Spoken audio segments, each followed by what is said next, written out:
Craniosacral therapy is a very subtle and gentle physical therapy. In craniosacral therapy, we work with the tissues, with the bones, and with the fluids in the system. We listen to the system. We can work with a variety of symptoms in the body. We can work with headaches, whiplash, ear ringing, trauma, hip problems, jaw problems, lower back pain. There's actually nothing that craniosacral therapy can't address. It is a very gentle touch therapy. People are often very surprised by the power of that gentle touch. For instance, if we have the spine here, we could be holding the vertebrae and we will just be listening and feeling the movements they make. In craniosacral therapy, we work with the rhythms in the body. There's a fast rhythm, a sort of slower rhythm, and then a very slow rhythm, and they go at different intervals and different rates. The very fast one that we often straight away feel when we put our hands on people is called the craniosacral rhythm, and it goes in a cycle of 4, 5, 6 seconds. And if to demonstrate it, for instance, the bones of your skull can go open, open, open, close, close, close, open, open, open, close, close, close.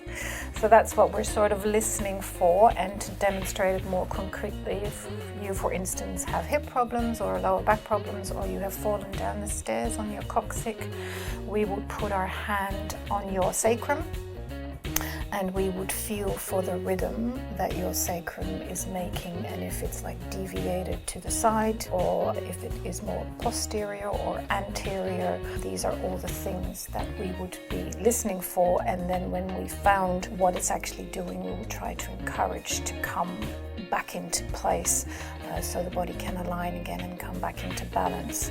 If, for instance, we find that the sacrum is stuck in between the hip bones, we might just gently apply some pressure here on the hip bones in order to free the sacrum, because in craniosacral therapy it's very important to have that free movement of the sacrum in between both hip bones. I personally see a lot of people that have chronic pain, that have trauma or high anxiety, or have tinnitus or whiplash or concussion, and then I work a lot with the head and the bones, and I assess the movements that the bones make. In the skull, I work with the intercranial membranal system inside the head, which is the tissue inside your brain, and if there's been a fall or even in severe trauma, then usually this is quite impacted, and I would feel for that and try and nudge that along to come back into balance and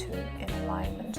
Another thing that we work with is sinus problems. This, for instance, is your superior sagittarial sinus. We will work with that to get the fluid better flowing again, and to address any sinus problems, congestion, restrictions that there might actually be.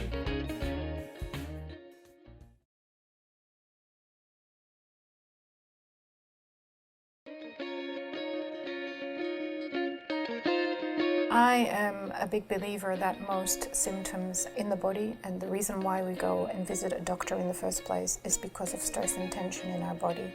And it's been said and scientifically proven that about 75 to 90% of the people visiting their GP go for stress and tension related problems, and that's what I see in my practice as well. And one of the strong features of craniosacral therapy is that it addresses the nervous system like no other modality can. It can actually make the nervous system go back into balance. We tend to live in a very highly wired, what we call sympathetic nervous system overdrive, the fight and flight, the doing, the being busy, the agitated, very sensitive to sounds or lights or noises. And craniosacral therapy can really address that nervous system. I also treat a lot of people with chronic fatigue or with fibromyalgia or with early childhood trauma where their nervous system has just gone into shock and overdrive.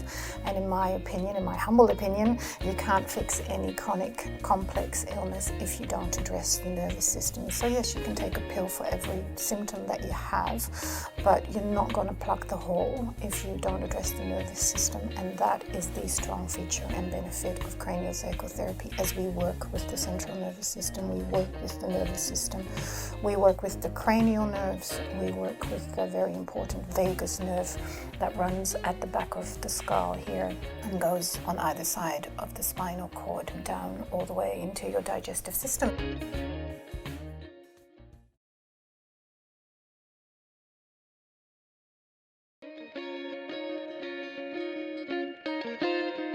I have a very personal relationship with my clients. A lot of my clients come to see me regularly and for a longer period of time if they really want to work on the issue that they have, whether it's chronic fatigue or ear ringing or neck pain or jaw pain. Some people just want to be fixed and some people want to be healed, and I have hold a special flame for the people that want to be healed, that really want to work on themselves.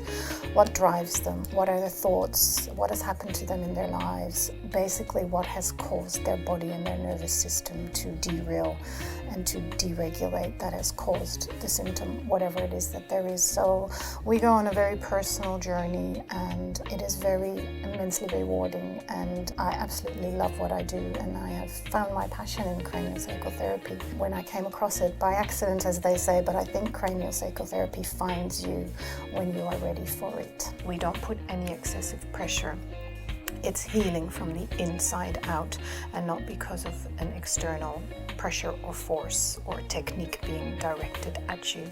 That's why the results can be long-lasting, because it's the body's self-healing capabilities, self-correcting mechanisms that have come into play. So the important takeout is really that it's healing from the inside out, and that is the strongest healing that there could be.